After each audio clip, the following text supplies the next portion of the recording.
Welcome to Pal Keys, a show all about a guest's favourite game, boss stage, and a fair bit of chat in between. Now, my guest this week is a returning one, who previously came onto the show way back in May 2021, when she was the Senior Social Manager at Social Chain, the mostly known for the much missed site, GameBite. Now, in the 3 years since, they've worked at outlets like The Gamer, GG Recon, and a lot more. But now, they work as a gaming and esports creative for PlayStation campaigns via Ear to the Ground.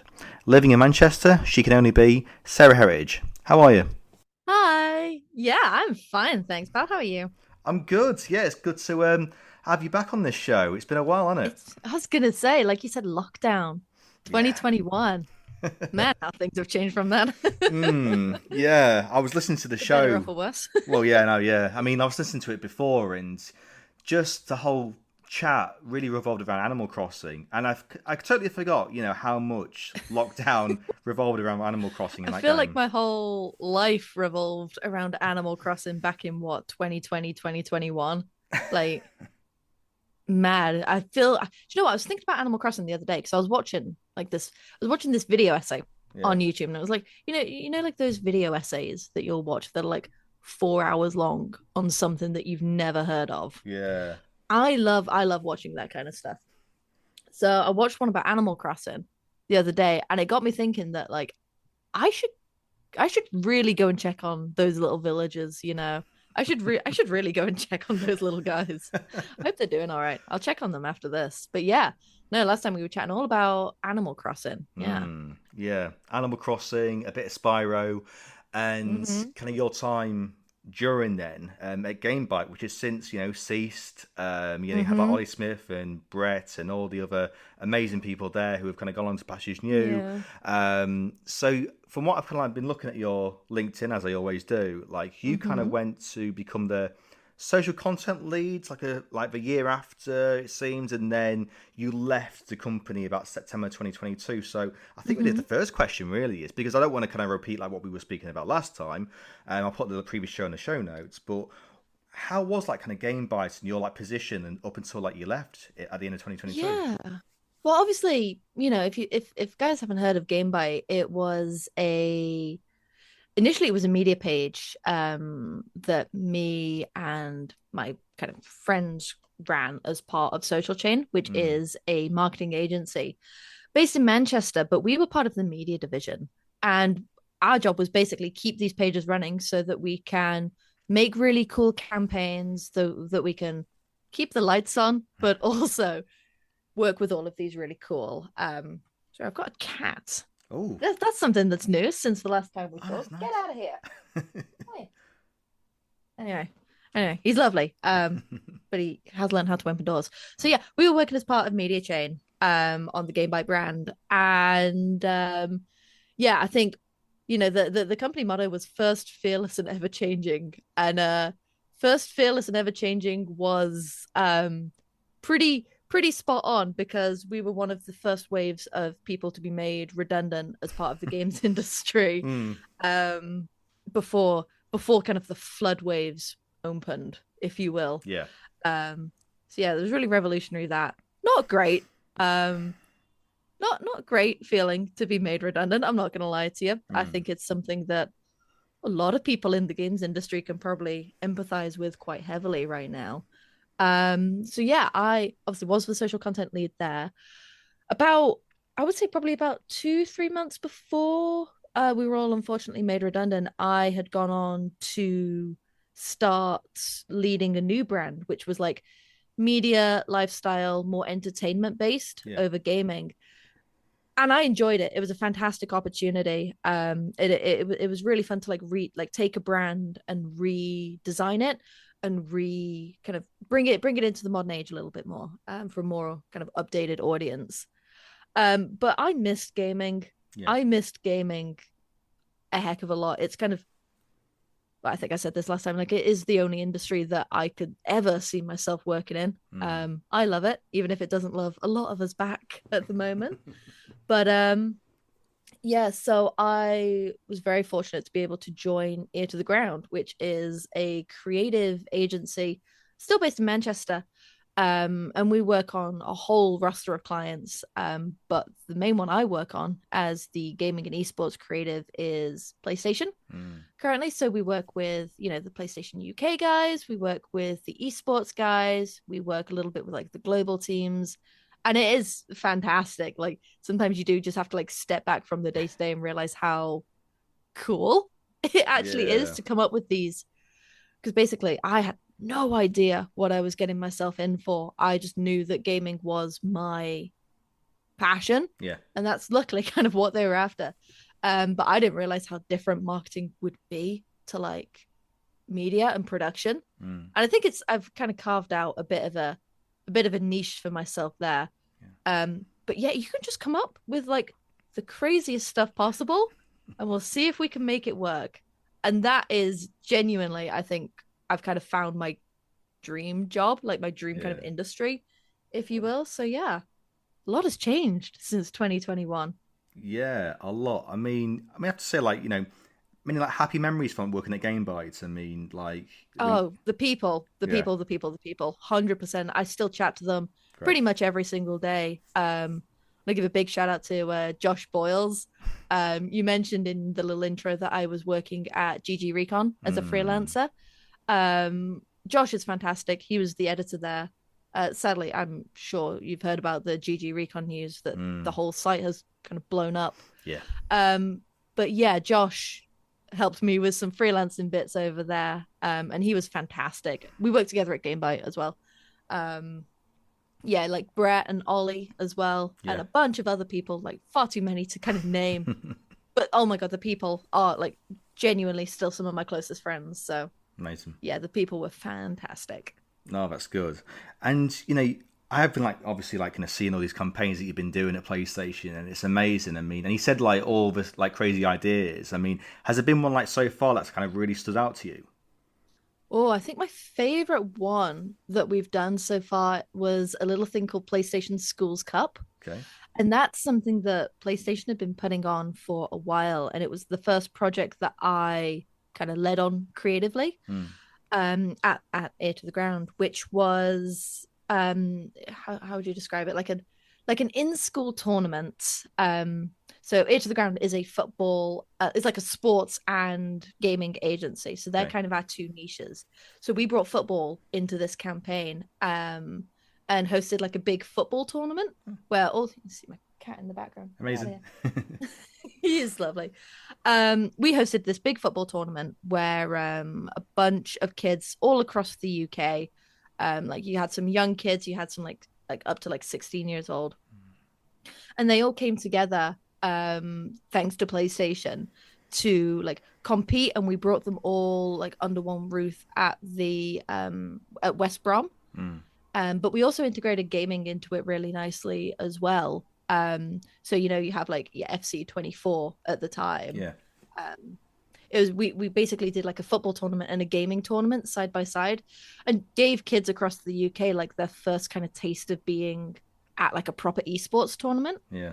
Um, and do you know what? It was my favorite campaign that I've done to date because it was just so lovely Yeah. to be able to kind of like see these kids, and they'd be like, "Oh, this is the best school day ever." So that kind of became like our internal kind of North Star that we were giving these kids the best school day ever. Mm. And we worked with a bunch of talent as well. Chloe Kelly was there, All right. the England striker. We had AJ3, Els the Witch, and SV2 as our ambassadors as well. Really cool content creators that the kids went nuts for. Like they loved seeing these guys. So yeah, it's been amazing to kind of work a little bit more closely with talent, and Yeah. yeah, just really, I hope, try and come up with campaigns that make a difference to people and like improve the world a little bit. Big Yeah. big ambitions, but you can hope so, right? Yeah, but easily being met, Sarah. Like you can just see it, like with ease. But the thing is, like you're in like such like a great period as well for PlayStation as well, because you've got all these like launches, you've got these anniversaries like the 30th, with the classic Oh, thing, and I mean that like was so cool. Yeah. yeah. I mean, I've got my DualSense 30th on pre-order. I can't wait for Me it to too. Me arrive. too. I was there. I was refreshing the page. I was Yeah, desperate. It looks so cool. yeah, definitely. And you got like Astrobots and like the Hmm. amazing stuff there. So like you must like kind of like be aware and like be looking at all these other campaigns as well that kind of like in progress and just kind of like seeing like everything that's around. I mean, it even kind of almost like reflects like your early gaming like history as well, like whether it's Spyro or something else as well. It must be amazing at the minute. Yeah, and I think what's really nice is like whenever we're mentioning like my job basically at Ear to the Ground is to inject gaming knowledge into everything. So I'll just come out with the most random, like obscure references to like early PS1 games. I'm like, oh, this was in this JRPG that came out in like 2003. I'd be like, great, try and get it into the campaign. So that's been like my like secret job is to try and get more basically just embed these campaigns into PlayStation's kind of rich history, and not just PlayStation's history, but also kind of like the wide, like what are gamers thinking? What are they feeling? What are they doing? And try Mm, and make sure that it does feel relevant. Because you have some brands and their creative isn't necessarily tailored to gaming audiences. sure. And that's what I think my kind of time at Social Chain taught me really well was, I mean, I was embedded in gaming audiences day in, day out. Like I am, a gaming fan. So it's been really nice to try and tailor some of these campaigns to feel a little more gamer centric Hmm. as Yeah. best I can. Yeah, I mean, I think that's a good point because it does feel like, we're 30 years on from the original PlayStation, and even more with like other consoles like Sega and Nintendo. Do you kind of Hmm. feel like with all this like history and nostalgia of it, do you feel like it's not being really like leveraged enough, really to kind of like relate to that nostalgia that a lot of people and gamers have these days? Yeah, I mean, I think gamers absolutely, love nostalgia. There's such a rich history, not just with PlayStation, but with the whole, like you said, like Atari, Nintendo, Yeah. Sega, even like Microsoft, there is a history there. So yeah, I think it's really nice in campaigns where you can kind of toe the line a little bit. I think it's bringing nostalgia in a way that kind of looks to the future, Hmm. and that's been, a really kind of tricky line to balance. But yeah, no, I do agree that I think nostalgia. I mean, look at the 30th like anniversary stuff. That stuff is so cool. Yeah. Um, and I'm gutted I couldn't get the PS5 Pro for it, but we try again. Well, I'll pay resellers an extortionate amount on eBay, I'm sure. Oh, imagine, yeah. I mean, I almost kind of clicked on order for the PS5 Slim 30th last week at the time of recording. It was the Hmm. second batch, and Yeah. I again made the mistake of thinking, oh, the pre-orders open at like maybe 2, 3 o'clock as before, but it was 10 o'clock. So Mm. someone texted me at like maybe quarter past 10, and thinking, oh God, and I went straight to Amazon, tried to pre-order it, and it deleted itself. I'm like, fantastic, Oh Daryl, well done. no. So I got No. the controller I released. randomly saw just I think I saw it like I saw a tweet and I was like, "Oh, that's now, huh?" Yeah, So I had to like rush to the website, try and get some. Fortunately it worked, but yeah. yeah. Yeah, but I think like for anyone out there, maybe it's kind of like proof at the fact that you kind of help with PlayStation. You don't get like a special perk to get like one straight at the front of the queue. Oh, I wish I did. Yeah, No, I wish. Yeah. I would have loved one of them. But no, I'm just a guy, I'm just a guy with ideas. exactly. No, exactly, exactly. Mhm. But yeah, no, that's great. I mean, obviously we're coming up to Christmas as well, so I imagine there's all these kind of like crazy plans and campaign ideas that are happening for Christmas and things too. Oh, there is so much kicking off. Yeah, I've not been involved in anything like festive, but we've got a lot of stuff behind the scenes that's ticking along. It's going really well, but yeah, big exciting things, Great. which And I can't talk more about. I'm really I know, sorry. I know, I know. And you know what? If I don't ask this now, I'll probably regret it after we record. But of course, Hmm. like the previous week time recording, like the new Tomb Raider Remastered Collection was Oh, announced, four, love five, and that. Yeah. six. Yeah, so Hmm. I imagine there could be some plans around there too, like maybe not just Christmas but Valentine's Days, perhaps. Oh, who's to say? Who's to say? Yeah, absolutely fair. But yeah, you know Yeah, what? there's my That's standard PR response for you. I'm sorry. I mean, that's just the journalist like in me. Got to ask. I've got to ask the question. hmm But yeah, hmm it's. I think that's another point as well. Like just on that point of nostalgia, because since like we were last recorded, there has been like even more like remasters and remakes announced. I think more on the Mm, Sony side because you've got mm, like Metal Gear Delta, you've got the Tomb Raider collection now, like 1 to 6 now. hmm You know, you've got even just yeah, just loads. You got like Loads. Horizon Zero Dawn as well, which was Yeah. yeah, that was a big one. Yeah, and remakes of Resident Evil. So it feels like we're hmm still in this midst of like nostalgia's kind of like being remastered or remade. And again, that must be just so exciting to kind of like work into all these campaigns in every which way. Yeah, I think I was writing a bit of like a trends report for Ear to the Ground about kind of like 10 trends that we've noticed in kind of the gaming industry. Yeah. And one of the things that we were talking about was nostalgia. Mm, And it's kind of going back to the kind of previous thing that I was talking about. How do you balance the line of nostalgia mm, with obviously the market need to sell more new consoles and kind of keep looking to the future and make sure that like you're focusing on that. But nostalgia is such a kind of powerful tool. One thing that we have at Ear to the Ground is kind of this proprietary, basically qualitative research, something called fan intelligence, mm. which is where we will literally, it's kind of it does what it says on the tin. We go out and we speak to fans, and every time that I talk with these fans, we've got like I don't know, like 11,000 fans as part of this kind of big network type thing. Mm.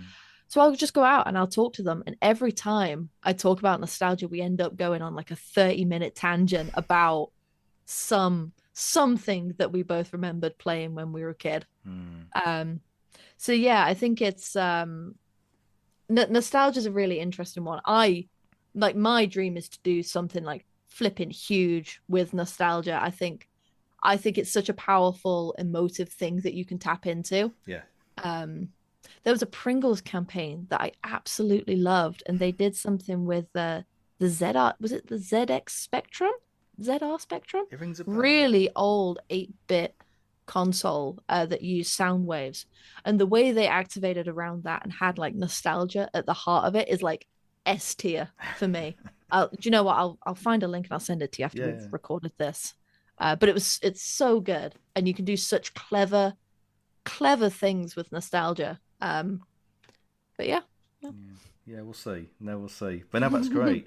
But the thing is, I mean, obviously you've been there for, just, almost like 2 years now. And Yeah.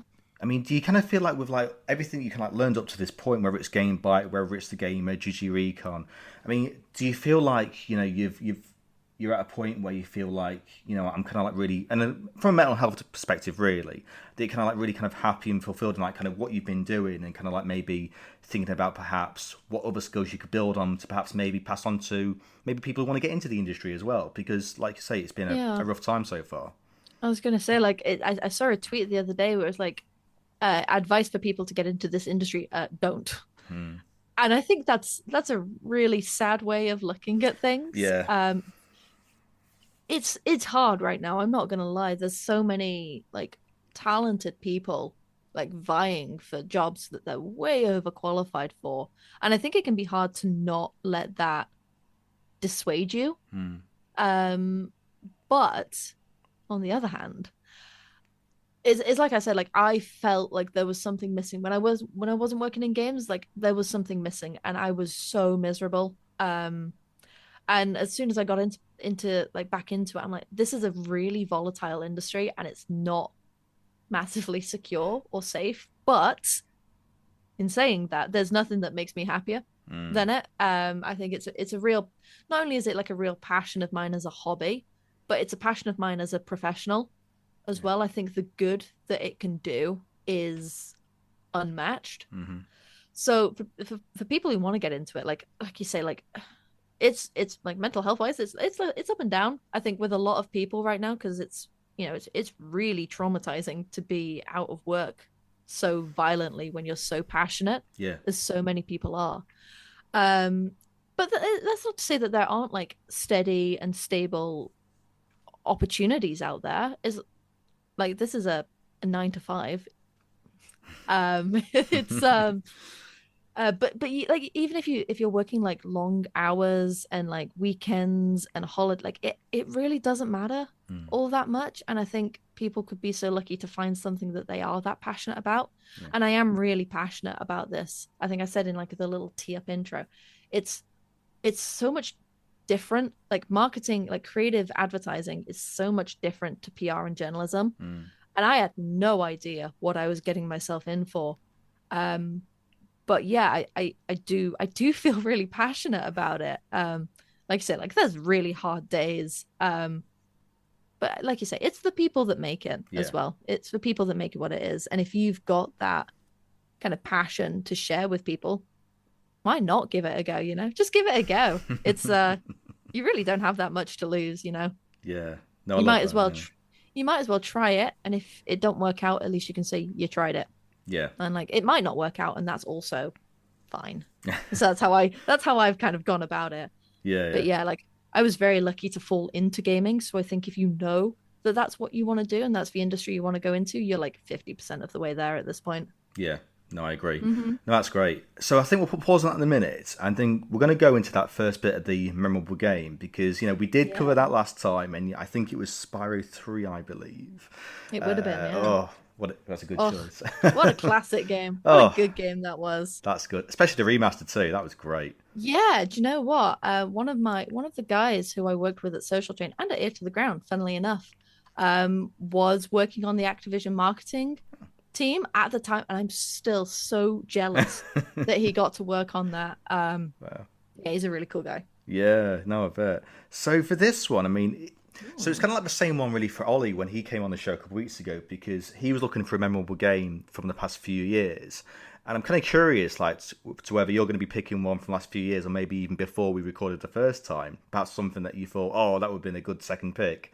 So I'm kind of wondering what you've decided upon. Oh, yeah. So I had to think about this because I went back and I listened to our episode and I was like, that's my voice. But I did remember those two questions because I thought for ages and ages about Spyro 3. And it's kind of thematically appropriate because the sequel kind of came out today and it's a game called, well, the day that we're recording this anyway. It's a game called Life is Strange. Yeah. And Life is Strange is by Square Enix. And it is basically back in 20, oh God, when did it release? 2014, I think 2013, 2014. It's the most waif indie hipster thing that you could imagine. There you play as a character called Max, and she is a photography student at an art school. Hmm. And I won't spoil it because it's definitely one to play, but she goes on some fun capers, some little adventures with her friend Max. No, friend Chloe, even. And they get up to all kinds of shenanigans.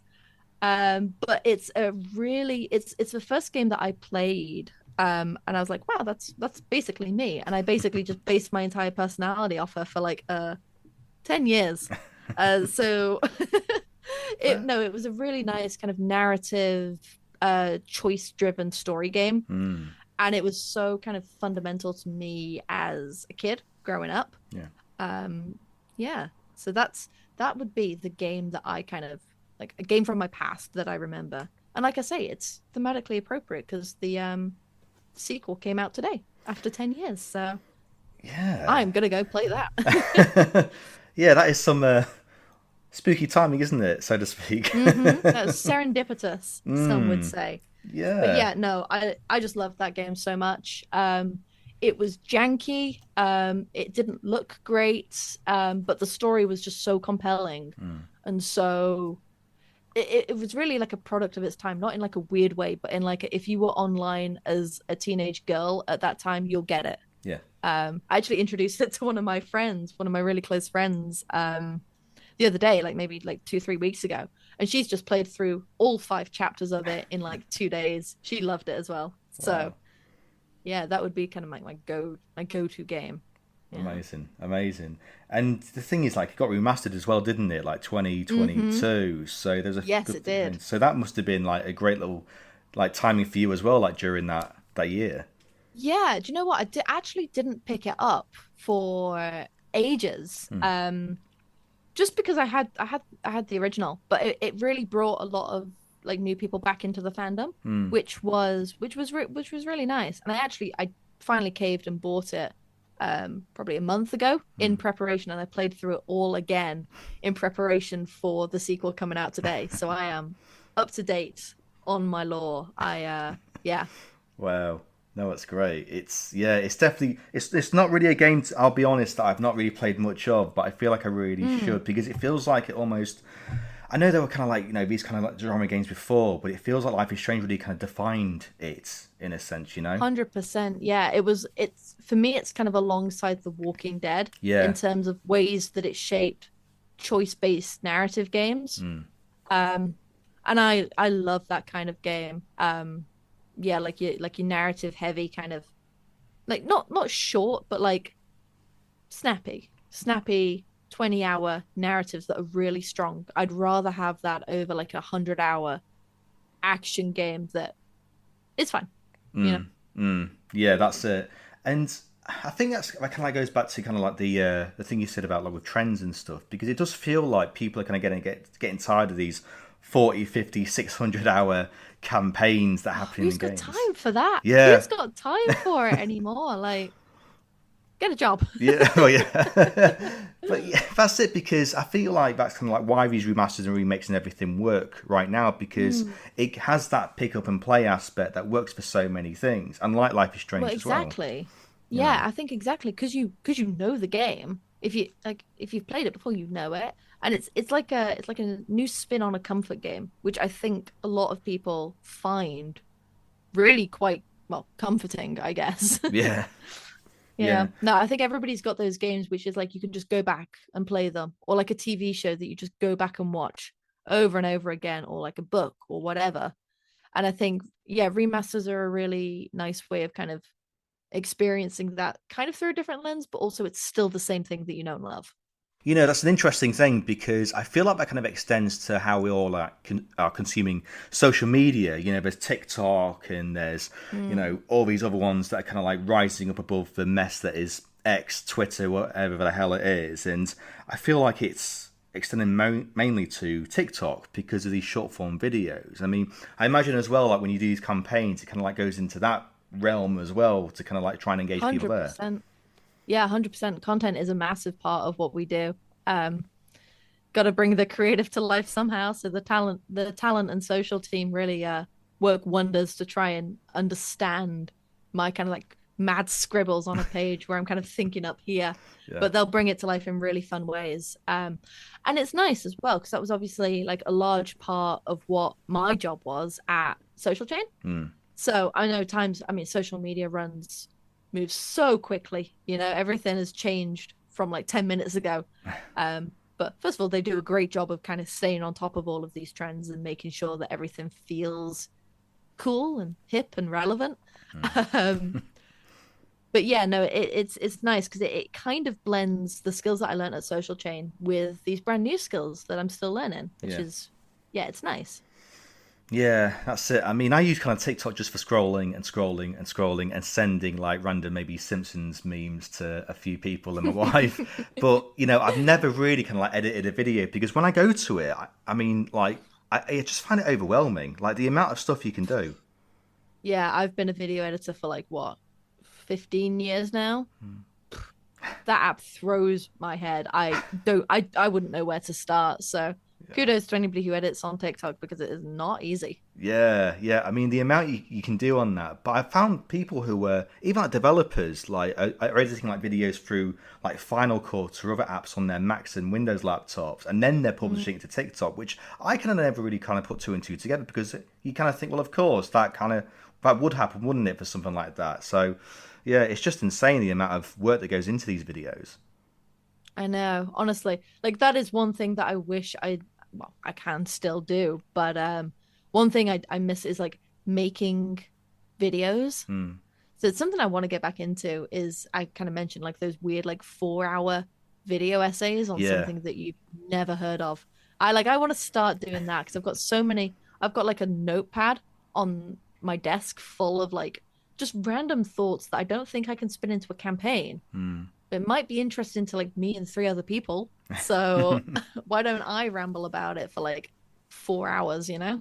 Yeah, definitely. I mean, it's interesting you say that because I've been watching only this year like a few of those very long extended videos. There's in-depth ones, Mm. and so a couple have been about AVGN, the Angry Video Game Nerd. That was 4 hours, I believe, and I watched that. One about Nostalgia Critic, which is just a thing. Good lord. Yeah. And then the last one I think I saw was a 7 hour marathon of Sonic CD, like going through the Oh, whole making, and it was amazing. It went on a little bit, but it was really good just how it went. And I feel like that is also a rising thing that's happening. All these very long form videos. yeah.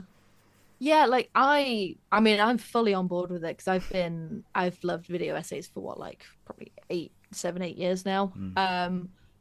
But I do think a trend that people are noticing are what my favorite thing to ask at Ear to the Ground is what's the story? Yeah, Like how we what's the story? And like yeah, like you can like watch like a funny little trend video or like a funny meme, and that's perfectly fine. It has its place. But I found that I was just getting so like sucked in yeah, to like you can spend 4 hours like just on TikTok. And I was like, what am I doing? Like I think I saw I can't remember what the TikTok was that like finally got me to delete the app, but I don't know. I just looked at it and I was like, this is so I'm over it. I can't I think it also weirdly kind of I think ties back into the state that the games industry is in right now because people just want content all of the time and then they'll consume it and then it's done. And so then you've got to do the next thing and the next thing and the next thing. And it's that churn and that constant kind of line must go up approach to kind of profits and gaming that like yeah, like a lot of people who've been made redundant are going out and making their own outlets or making their own YouTube channels yeah. where they can do deep dives into things that they are passionate about. And you will find an audience when you talk about things that you're passionate about. And I think that, I mean, again, like I said, I'm all for that kind of shift in kind of content um, habits, I guess. Yeah, I will watch the most random stuff, and then it'll be relevant like 6 months later, and I go, did you know that's actually? I'll just talk about the most random crap ever, but it's good, is what I'm trying to say. I think moving away from short form content, I feel better for it, Yeah. and I think it feels things feel a lot more intentional, and that's something that I try and bring to everything that I do on campaigns. Is it's got to feel intentional. I want it to have lasting impact. I want it to mean something. Yeah. Maybe a bit like forgive me for getting a little deep and heavy there, but it's got to mean No, something, of course, yeah. No, I Yeah. agree.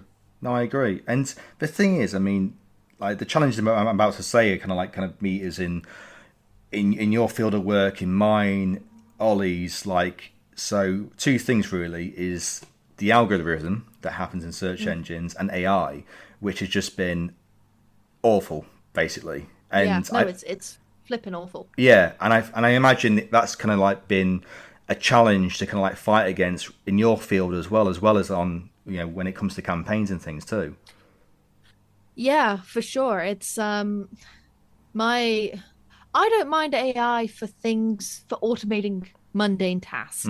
So if it can like I can't think of a task it can automate, but my issue with AI is when it becomes generative Yeah, and when it starts making stuff using the work that people have dedicated their lives to crafting. There's no it's like these flipping like I keep getting recommended like these YouTube shorts and it's like AI movie recaps. And it's just such it's content for the sake of content without a kind of purpose behind it, which is my real issue. I think obviously so many of my friends have been laid off because why keep a person on when you can just generate something for free? yeah, And I think we really have to ask ourselves the ethical question of is that is that just? Is it fair that we can take people's arts and words and craft, take that without permission, and then just profit from it? It doesn't, for me, yeah, that becomes a real ethical quandary that we have to kind of tackle. Yeah, no, that's it. And I kind of feel like it's so seismic in what's happening in journalism and other fields as well because of this. And I'm with you. I don't. I've never liked the generative side of AI, but I do like it when it comes to like things like accessibility and helping people in that regard. And we've seen it in certain features from Apple and Google and things like that. And I think that can help in that way with AI, definitely, and health and things. But yeah, when it comes to trying replacing something and you're just straight up asking ChatGPT to generate an article or something else, then you cross a line as far as I'm concerned, and that's not good I at all. totally agree. You know. Yeah. And it's wrong. And it's weird Yeah. half the time. And it takes more time to fix it than it would to just write it yourself. And I think I'm all for kind of I'm trying to think how I want to say this, but I'm trying to say like I'm all for making art accessible. I think it's good that people want to be creative. I think everybody can be creative, but I don't like that it gives grifters a chance to devalue the amount of care and passion and work that goes into making something, calling something your own. It's like the other day I was on ChatGPT and I asked it to write an article in my tone of voice, and it took the words from my articles just because I was curious if it could do that. But it kind of got the gist of my style of writing, but wasn't good. Yeah. And it wasn't good. But that's again that and then I felt really weird because it's like distilling down my tone of voice, but it's not my thoughts. Not what I think. It's not what I would write. And then I've probably just given the robot like a bunch more things to work from. But you know, I think people should have pride in the work that they do. Yeah. That's a crazy thought, but like I do think that you should be able to make something, and that is a very satisfying process in and of itself. You know? Yeah. Yeah. No, I agree. I mean, it's partly why. Don't steal stuff. It's wrong. Well, We yeah. learned this back in like year 2. Don't steal stuff. Yeah, that's it. I mean, it's partly why I do the books, because it's that idea of like someone going to a store and buying the book and then not having to, like kind of see it from a search engine or something there, Yeah. Oh, physical media is the most important thing. Yeah. And I think the most important way we can fight this right now. Like obviously like your Lara Croft book, amazing. Congrats on that, by the way. Thank you. Don't think I said. But yeah, obviously I'm really passionate about physical media. I've had magazines for years with like Play shutting down the other week. Yeah. That broke my heart. Same, yeah. Like I used to get Play every week growing up. And then like I used to save all my pocket money and get it. And then like Total Film as well is something I'd been subscribed to for years. So I think there's something like it's been a goal in my life since I was a kid to have something published. And I was working with Lost in Cult, who are this fantastic kind of boutique gaming journal. Yeah, amazing. Amazing. Yeah, they're absolutely incredible. John and the guys are flipping incredible at what they do. And I wrote about a very kind of personal memory that nobody else seemed to remember. It's in the Console Chronicles, and it's about demo kiosks at the back. Funnily enough, it's about PlayStation demo kiosks that I used to play in like seedy British pubs growing up. Yeah. And that's where I played Spyro the Dragon for the first time. That's where I played Solid Snake for the first time. It's where I played Lara Croft for the first time. Great. Just because they're like, it's weirdly like where I played like the terrible Rugrats knockoff game that they had for the first time as well. I remember that one vividly, and I think just because it was so weird. But I was talking about like these demo kiosks, and And that's not something that a robot could come up with No. because it's a very personal experience. And I feel like when we rely on AI to tell our stories, it's just giving you what it's given 20,000 other people. Yeah. So it's what do you bring to a story? Why are we doing it for the sake of just having something and then throwing it away? Like short form content, like articles. What's the point, you know? Yeah. No, definitely. It just feels like we're not going to really see the end of this for maybe another couple of years at least, because it just feels like this huge change that we're just feeling the effects of now. Yeah, and I think one thing that I heard somebody say that really stuck with me is this is the worst it's ever going to be. Like the technology. Mm. Like it's the worst the technology is ever going to be. So, I mean, remember like when we had like those weird spaghetti eating videos not a year ago, Mm. where it's kind of showing off AI's technology, and now it, unless you know what to look for, and it's getting harder, it's virtually imperceptible. Yeah. Like I think was it Katy Perry at the Met Gala where she there was this dress, and people were saying like, "Wow, she looks amazing." It was AI, and like even savvy people, I got fooled by it. I'm not gonna sit here and lie. And it was at that point where I went, this is a problem. Yeah. Yeah. That's Yeah, I it. mean, how do you combat something like that? Like when I think maybe this is not a nice thing to say, but I think when media literacy and perception is so low, Hmm. how do you deal with that? Yeah, that's it. I mean, it crosses that line into regulation, fines, government. Like everything there, and Mm. yeah, it just feels like again it's going to be like the start of something really where people are going to push back and go, no, we've had enough of this now. Like it's not helping at all. It's hindering everyone.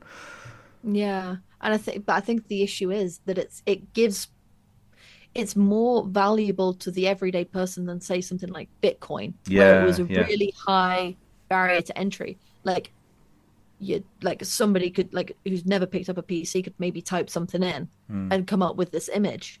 And that's the real danger for me is how accessible and easy it is. yeah. Like you say, like AI has been around in games for like years. Like obviously AI is not something to be afraid of. It, makes it programs things. It's like NPCs and things like that. But yeah, generative is where we start really coming into murky waters for me. Yeah. I'm pretty flipping anti in case that wasn't obvious. Let me make that clear. All for it. All for it, Sarah. Mm. Yeah. Yeah, big fan, big fan. But yeah, I mean, we could go on another hour about this, but I we'll feel like that's a whole podcast in and of it itself. is in it. Honestly, get Yeah, me on there. Get me yeah. on there. I will chat for days. We'll wait for like maybe Palki series 6, and we'll kind of wait to see your Mm. third appearance, kind of see what happens with Oh AI. yeah. I will be a robot at that point. I will just send my robot in to come and do the podcast with you because that's meaningful conversation Oh, imagine that. nowadays with AI, isn't it? Yeah. Oh, Oh. probably will flip and happen, mate. Oh man. So you know what? We'll kind of like go straight into this memorable boss, Mm. which well, to be honest, I mean, it could have been AI really after our chat, but what is it Yeah, from the game I was gonna inside? say memorable boss number one is AI. Memorable boss number two, I'm gonna say, and this was a tricky one. I had to think about this a little bit, Yeah.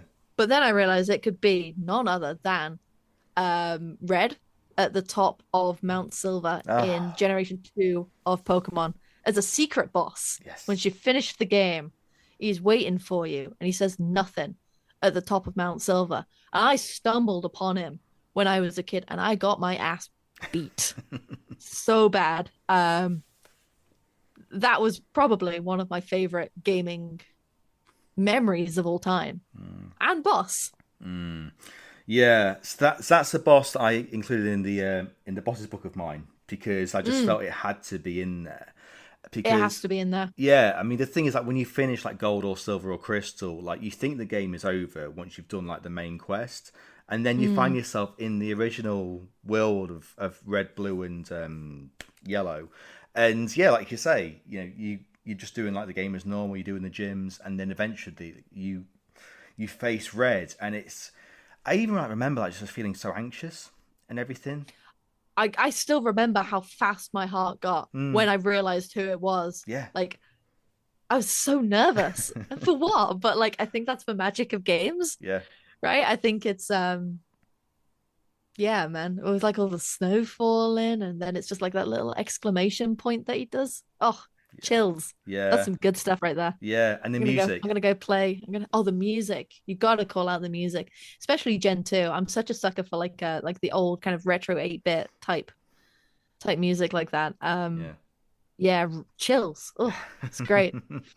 Yeah, no, definitely. I mean, like, it's weird timing actually again because there's this leak that's unfortunately happened to Game Freak with Oh, Pokemon. flipping heck. Yeah, I've been following that. Yeah, My days. There's some weird stuff in there, man. There's some weird yeah. stuff. There's some strange lore and other stuff I'm not going to get Mm. into, but it's. I just find it so interesting how there's even like documents with gold and silver crystal and ruby and sapphire, and Oh, just amazing, really. yeah. It honestly, it's made me like a little bit, I guess, nostalgic Yeah, to tie it back to what we were saying before. Because like it's kind of like lifting up the hood of like my childhood. yeah, Like they revealed like the new, well, the new Gen 3 starter that would have replaced, well, would have been Mudkip mm, until they replaced Mudkip with Mudkip.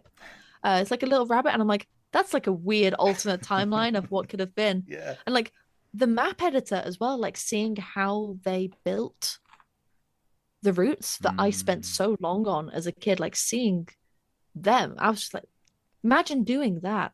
yeah. Maybe so if we have a conversation in another couple of years, and I've gone into like RPG design, level design, that type of thing, we'll be Mm. able to tie it back to this conversation right here. Yeah. It's amazing, isn't it? Like just how something like how you're drawing it on graph paper and things like that, and Mm. Japanese comments and everything there, and it goes into this game that we still remember. Like 25 years on. It's amazing, really, isn't it? Just how it came from an idea to this.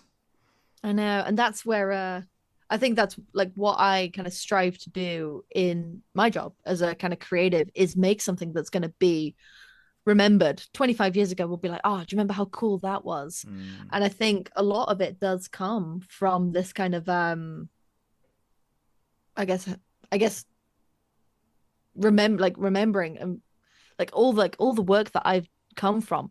9 times out of 10, it's going to come from like some stupid thing that I've said, like, oh, what if we did this? How silly would that be? But actually, or like a little scribble or a little like joke that I've made, and you go, hang on, actually, that's not bad. Mm. And that's like my favorite moment is like when you kind of both realize that you're kind of onto something. Yeah. It's yeah, that's really nice. Mm. Yeah, it's a good feeling. Like because you feel It's like it's a good feeling. And yeah. it makes me hope that the people who worked on those games know kind of how beloved and how much they meant to people. Hmm. Really how much they really do mean to people. I think to make something like that, we should be so lucky, you know? Yeah, it's interesting you say that too because like this is like the week after I went to the Tomb Raider meetup TR28 in Hmm. Derby where Yeah, the little event, yeah. yeah, and there was a moment where I was on a table with the devs who were involved in Tomb Raider 4 and That must be such a full circle moment. oh, not half. Yeah, it was Yeah. just Oh amazing. man. And like I was, like signing the books, and they were signing the books too, and there were people holding it in the queue, and amazing. But a couple of things that stuck out really from the attendees, where they were saying just how they were just thankful to the devs, and they were saying it like with so much passion and heartfelt like comments, and it was amazing because a lot of these games like really kind of define like their childhoods and Mm. what they do now as a career. And I've heard it so many times at these signings where they say how like Laura Croft like, inspired them to be an archaeologist or a doctor or something else, and they thanking the devs. Crazy. And I was saying like Yeah. to the devs like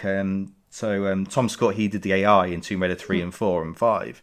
And I said, like, did you ever imagine, like, when you were in, like, Derby, like, making, like, these levels that you'd have comments like this and he was like, not at all, Daryl, like, not a chance. And it's just amazing, Yeah. like, these people are now kind of regarded as high as, like, people are in, like, comics or movies now, I just think it's amazing. Yeah, I think it's so nice. So big shout out to the Pokemon devs for making this into what it is today.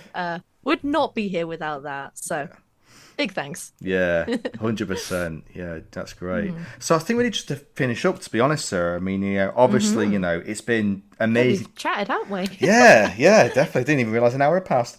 I Um, know. Oh, time flies when you're having fun. That's what I exactly. say. Yeah, yeah, indeed.